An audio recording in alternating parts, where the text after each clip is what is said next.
Hello, welcome to Balaji education point. मैं आप सबका बालाजी एजुकेशन पॉइंट के यूट्यूब चैनल पे स्वागत करता हूं। बेसिकली गाइस, आज का जो वीडियो रहेगा वो वीडियो रहेगा 8 और 9 अगस्त के सबसे महत्वपूर्ण करंट अफेयर्स के ऊपर।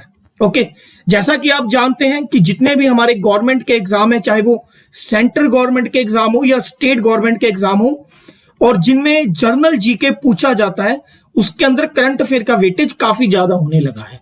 Hello, this lecture is presented by me, my name is Jatin Singla. चलिए शुरुआत करते हैं। अगर आपका कोई डाउट है तो आप मुझे मेल कर सकते हैं। मेरा मेल एड्रेस है jatinsingla@gmail.com। इसके अलावा मेरी इस वीडियो और अन्य वीडियो का जो पीडीएफ है वो आपको हमारे Telegram channel @Balaji education point के ऊपर मिलेगा। जब भी आप चैनल ज्वाइन करें तो ये ऑफिशियल लोगो है, इसको जरूर देखिएगा। इसके अलावा आप मुझे डायरेक्ट मैसेज कर सकते हैं इंस्टाग्राम के ऊपर। मेरा इंस्टाग्राम हैंडल है जतिन सिंगला 10103। ओके, चलिए लेते हैं आज की पहली न्यूज।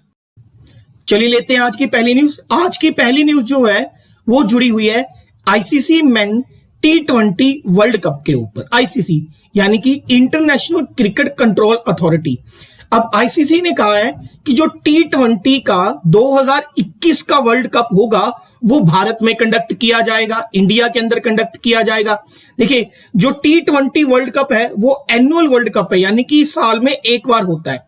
लेकिन इससे जुड़ी हुई बहुत सारी बातें हैं जो आपको याद रखनी है। नंबर 1, सबसे पहले याद रखनी है कि इस साल का ICC main T20 world cup जो है 2020, ये ऑस्ट्रेलिया में होना था। ऑस्ट्रेलिया के अंदर इन अक्टूबर टू नवंबर, लेकिन ड्यू टू कोविड-19 इसको पोस्टपोन कर दिया गया था। क्लियर? अब मेरी बात ध्यान से समझना, 2020 का आईसीसी T20, यहां पर T20 का मतलब है 20 ओवर्स का मैच। ठीक है, हर एक टीम को खेलने के लिए 20 ओवर दिए जाएंगे। आईसीसी T20 2020 का जो क्रिकेट का वर्ल्ड कप था वो ऑस्ट्रेलिया में होना था, लेकिन कोरोना की वजह से ये पोस्टपोन कर दिया गया। अब ऑस्ट्रेलिया में आईसीसी T20 वर्ल्ड कप होगा 2022 के अंदर। यानी कि 2020 में ICC main T20 world cup हुआ नहीं, 2021 का इंडिया के अंदर हुआ और 2022 का ऑस्ट्रेलिया के अंदर होगा। क्लियर होगी बात? पहले तो आपको ये बात एक पूरी की पूरी याद रखनी है। ओके, इसके अलावा क्रिकेट से जुड़ी कुछ और इंपॉर्टेंट न्यूज है। जैसा कि मैंने आपको बताया था, आईपीएल, इंडियन प्रीमियर लीग, एक बहुत बड़ी क्रिकेट का टूर्नामेंट होता है। ये शुरू होने जा रहा है 19 सितंबर से, और ये आईपीएल का 13वां एडिशन है, ये बात याद रखनी है। और ये इस साल कहां पर कंडक्ट किया जाएगा? UAE, United Arab Emirates, Dubai के अंदर। क्लियर होगी बात? प्लस एक न्यूज आपको और क्या याद रखनी है कि आईपीएल का जो फाइनल मैच है वो खेला जाएगा 8 नवंबर को।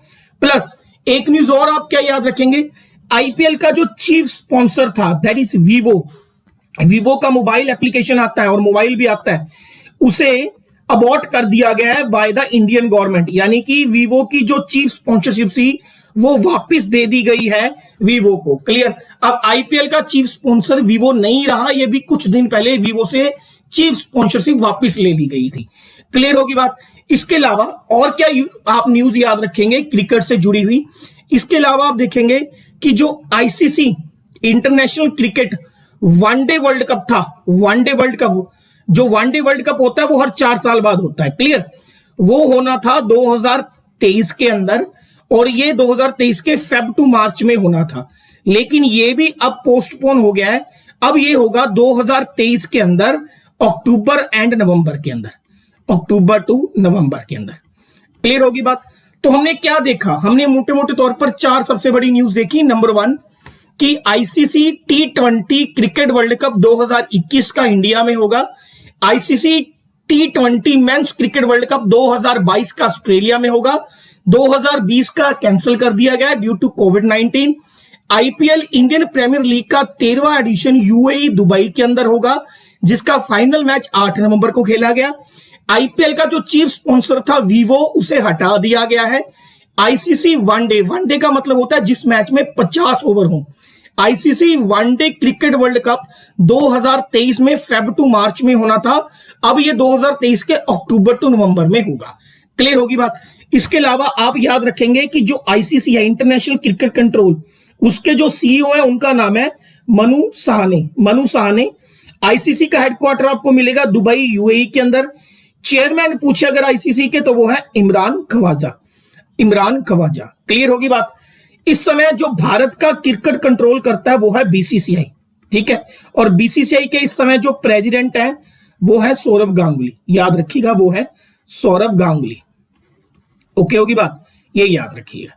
तो ये कुछ न्यूज है प्यारे बच्चों जो क्रिकेट से जुड़ी हुई है और आपको याद रखनी है। आगे बढ़ते हैं, नेक्स्ट न्यूज लेते हैं। नेक्स्ट न्यूज है हमारे पास अपॉइंटमेंट से जुड़ी हुई। देयर इज ए पर्सन, इनको आप देख सकते हैं, इनका नाम है गिरीश चंद्र मुर्मू। गिरीश चंद्र मुर्मू। गिरीश चंद्र मुर्मू के ऊपर दो इंपॉर्टेंट न्यूज बनती हैं। नंबर 1, गिरीश चंद्र मुर्मू जो थे लेफ्टिनेंट यानी कि उपराज्यपाल थे जम्मू एंड कश्मीर के। अभी कुछ दिन पहले लेफ्टिनेंट गवर्नर उपराज्यपाल थे जम्मू एंड कश्मीर के। वहां से इनको रिजाइन कर दिया गया, यानी कि वहां से इन्होंने रिजाइन कर दिया। अब रिजाइन करने के बाद अब ये भारत के नए सीएजी अपॉइंट किए गए हैं। सीएजी यानी कि controller and auditor general of India. तो क्वेश्चन क्या आएगा, हाल ही में भारत के न्यू सीएजी कौन बने हैं? तो वो बने हैं गिरीश चंद्र मुर्मू, जो पहले Jammu and Kashmir union territory के उपराज्यपाल थे। क्लियर। अब Jammu and Kashmir union territory के उपराज्यपाल से इस्तीफा दे दिया, तो वहां के जो नए उपराज्यपाल लेफ्टिनेंट गवर्नर बने हैं वो बने हैं मनोज सिन्हा। मनोज सिन्हा, ये बात भी आप याद रखेंगे। क्लियर होगी। और साथ में क्या याद रखेंगे, ये भारत के 14th यानी कि 14वें CAG controller and auditor general of India है। प्यारे बच्चों, सीएजी होता क्या है? देखिए, हमारे यहां पर भारतीय फेडरल स्ट्रक्चर के अंदर दो तरीके की सरकारें होती हैं। एक यूनियन गवर्नमेंट यानी कि केंद्र की सरकार, और एक स्टेट गवर्नमेंट यानी कि राज्य की सरकार। यूनियन गवर्नमेंट के जितने भी एक्सपेंडिचर हुए हैं, खर्चे हुए हैं, या फिर जितने भी उनकी मनी की रिसीविंग हुई है यानी कि रेसिप्ट हुई है, या फिर स्टेट गवर्नमेंट के जितने भी एक्सपेंडिचर हुए हैं या फिर उनकी जितनी भी मनी की रिसीविंग हुई है, उन सभी पैसों की ऑडिटिंग यानी कि एक तरीके से खातों की जांच करने का जो अथॉरिटी है वो भारत में सीएजी के पास होती है, controller and auditor general of India. केंद्र सरकार किन किन जगहों पर पैसे खर्च करती है और कहां से पैसा उसे रिसीव्ड हुआ है, राज्य सरकार किन किन जगहों पर मनी एक्सपेंडेज करती है और कहां से उन्हें मनी रेसिप्ट हुआ है, रिसीव्ड हुआ है, इन सब जगह पर किसी खाते में कोई धांधली तो नहीं हुई, ठीक है, कोई इलीगल काम तो नहीं हुआ, और उस मनी को सही जगह पर इन्वेस्ट किया गया, इसके लिए खातों की ऑडिटिंग करी जाती है, वो सीएजी करती है। भारत का जो सीएजी पोस्ट है, ये याद रखना है, भारतीय संविधान के अनुच्छेद आर्टिकल 148 के अंदर आता है, ठीक है। डायरेक्ट कभी कभार इंडियन पॉलिटी में पूछ लेते हैं कि सीएजी की पोस्ट जो है वो किस आर्टिकल में आती है, 148 के अंदर। सीएजी की जो अपॉइंटमेंट है यानी कि नियुक्ति, वो देश के मामहीन राष्ट्रपति यानी कि प्रेसिडेंट के द्वारा करी जाती है, ये भी याद रखेंगे। Who appoints the CAG? So CAG is appointed by the president of India. Next, इनका जो टेन्यूर यानी कि समय काल होता है वो होता है 6 इयर्स और 65 years. Which one get earlier?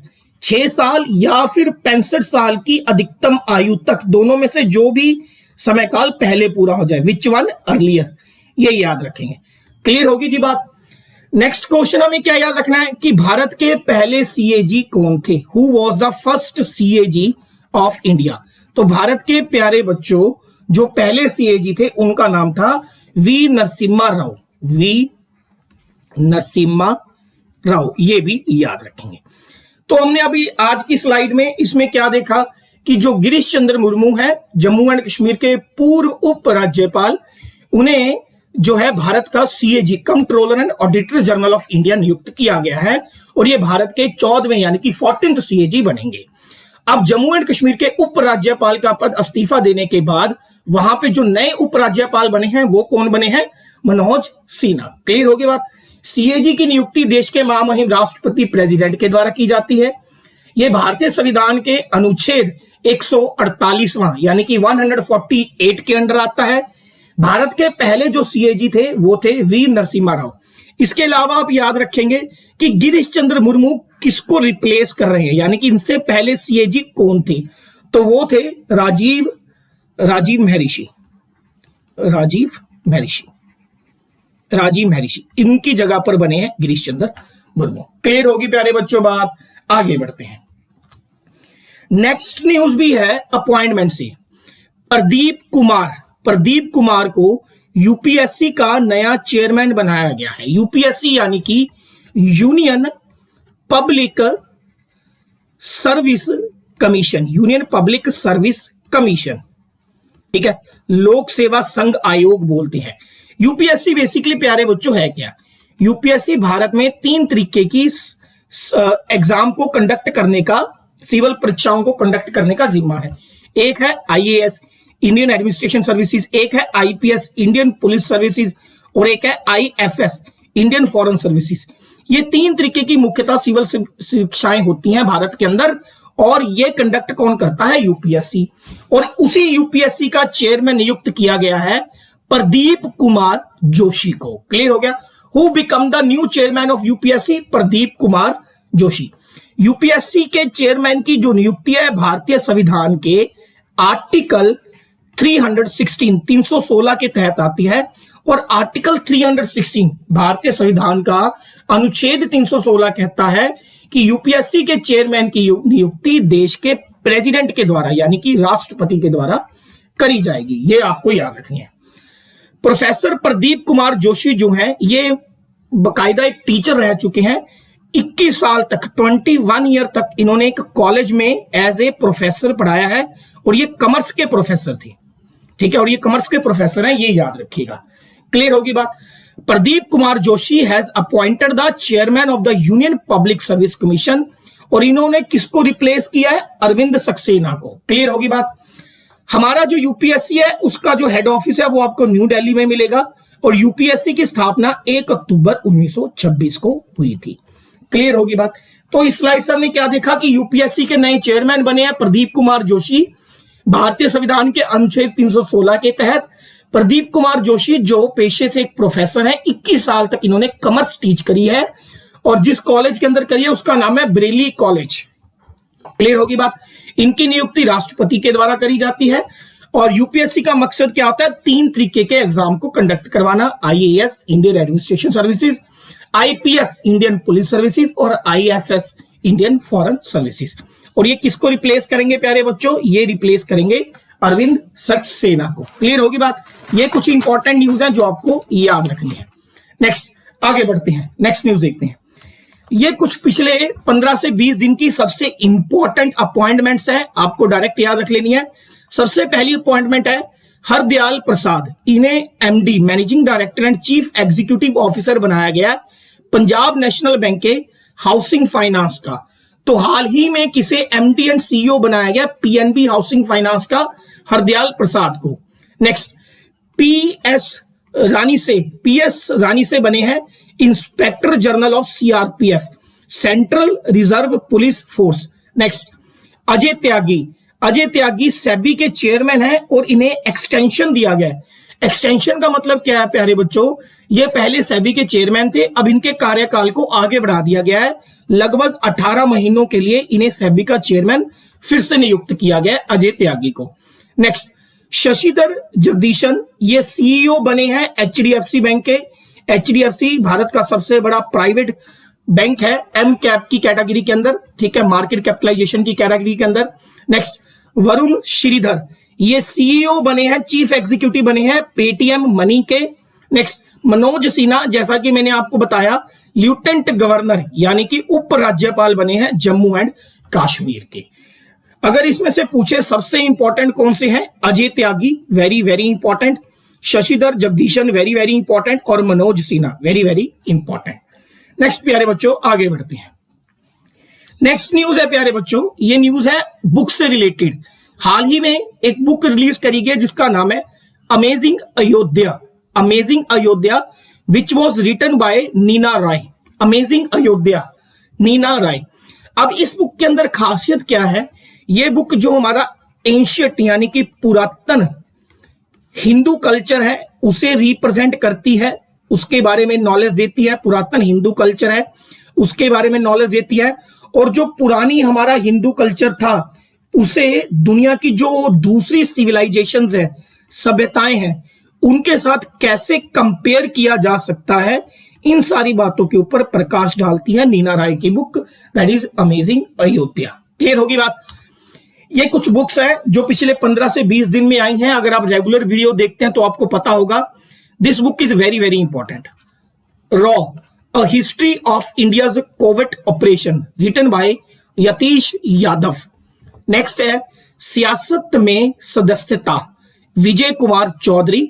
The Indian way strategy for a uncertain world, doctor S Jaishankar, जो भारत के विदेश मंत्री है। Super important book.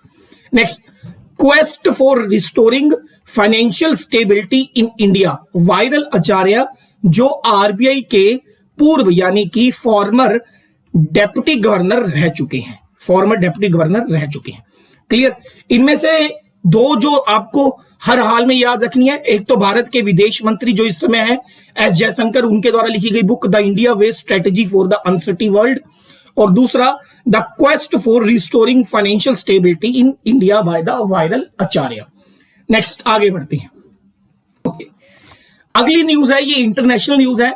देखिए, दो देशों के बीच में युद्ध अभ्यास होता है। युद्ध अभ्यास क्या होता है कि दो देशों की मिलिट्री हो, नेवी हो, एयरफोर्स हो, वो दूसरे देश की नेवी, मिलिट्री या एयरफोर्स के साथ मिलकर एक मॉक युद्ध करती है। मॉक युद्ध का मतलब युद्ध अभ्यास करती है, उसे बोलते हैं एक्सरसाइज। अब इंडिया जो है 2020 में रशिया में एक युद्ध अभ्यास यानी कि एक्सरसाइज होने जा रहा है जिसे बोलते हैं कवच, दैट इज नोन एज कवच। क्लियर। और इंडिया इसमें पार्टिसिपेट करने जा रहा है। तो क्वेश्चन क्या होगा, हाल ही में रशिया में जो एक्सरसाइज कंडक्ट की जाएगी 2020 के लगभग लास्ट के अंदर, ठीक है, कवच नाम की, उसमें कौन कौन सी कंट्री पार्टिसिपेट कर रही हैं? उसमें इंडिया पार्टिसिपेट कर रहा है। इसके अलावा 18 और कंट्रियों को भी अब जो है नियुक्ति के लिए बोला गया है कि आप भी इसमें पार्टिसिपेट करिए। चाइना, ईरान, पाकिस्तान एंड तुर्की, इन देशों की सेनाएं भी रशिया के इस युद्ध अभ्यास के अंदर पार्टिसिपेट करने वाली हैं। क्लियर होगी बात। और ये होने कहां वाली है? ये होने वाली है अस्ताखान के अंदर। रशिया के अंदर एक प्लेस है दैट इज कॉल्ड अस्ताखान।